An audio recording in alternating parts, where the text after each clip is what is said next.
bug-out bags, get-home packs, emergency kits. We hear a lot about the gear, but not so much on how to pack the gear. So we brought in Tim McWelch, a survival expert, who's going to show us a little bit on how to do it and how to do it right.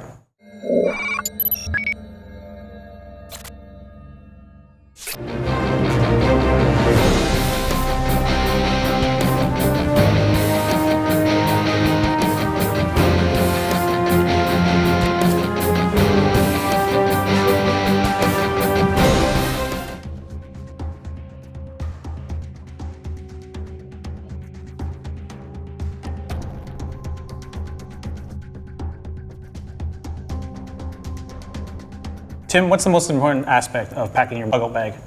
You know, Patrick, the most important part is having all of the right gear. You need the stuff that's going to sustain your life during an exodus from wherever you live, wherever you work. So we need things in there like items for shelter. We need items for first aid. We need items for water, fire. We need clothing. We need food. We need communications. We need lighting. And we need to handle all the basic human necessities out of this one backpack. So we need to think about our own shelter. That's your top survival priority in most scenarios. The extremes of the weather can take our life faster than dehydration, malnutrition, and many other issues. So when you say shelter, are you talking about an RV, a Jeep?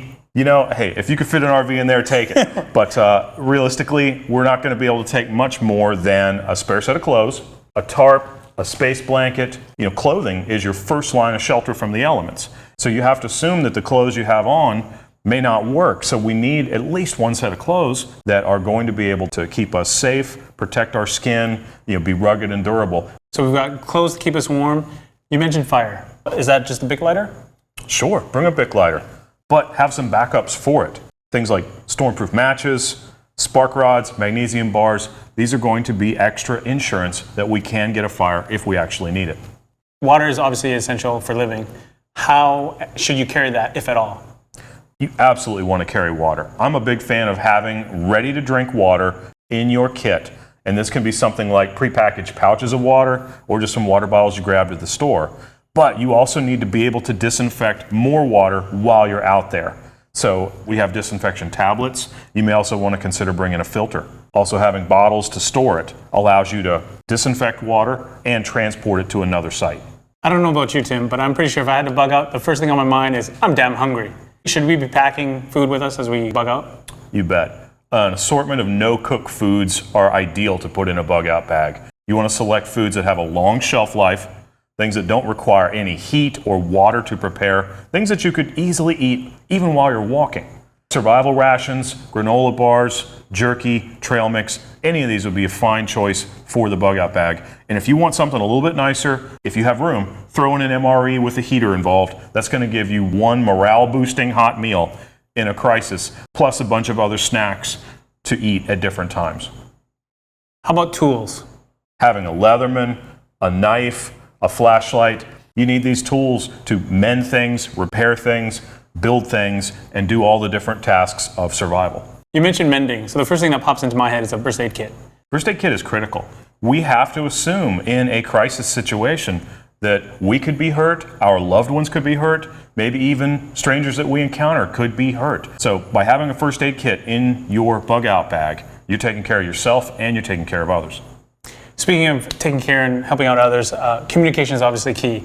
You know, a big part of communication is knowing what's going on. You want a radio like this that has the capability to be recharged maybe by the sun or even with the crank handle and dynamo contained within. And this is going to be a radio that can pick up the weather bands so that you know if there's a weather emergency or other natural disaster. But that's just one side of communication. That's just us listening. We need to be able to answer back. And so for signaling search parties on the ground or even just communicating amongst a small group, things like a signal mirror and the signal whistle contained in this kit can be used to communicate. All right, so we've got all this gear. Now we know why we need it. Do you just take it all and just shove it in there as hard as you can? You could do that, yeah. But who needs to waste valuable time rummaging through a bag and not knowing where anything is? You want to pack your bag in a careful, methodical way and be able to reach most important items first and then have the least important items buried at the bottom. The top two things I want to get my hands on in seconds is the first aid kit and lighting. I want to be able to see my surroundings and be able to treat any injuries that I or anybody else may have. Thank God bug out bags have pockets. So now we can be modular. We can compartmentalize our gear and we can stow everything in its own proper place and we'll know exactly where it is when we need it. Thanks, Tim. Now I actually know how to pack my Specialist 3-day backpack from First Tactical. For more information, go to RECOILtv or visit recoilweb.com.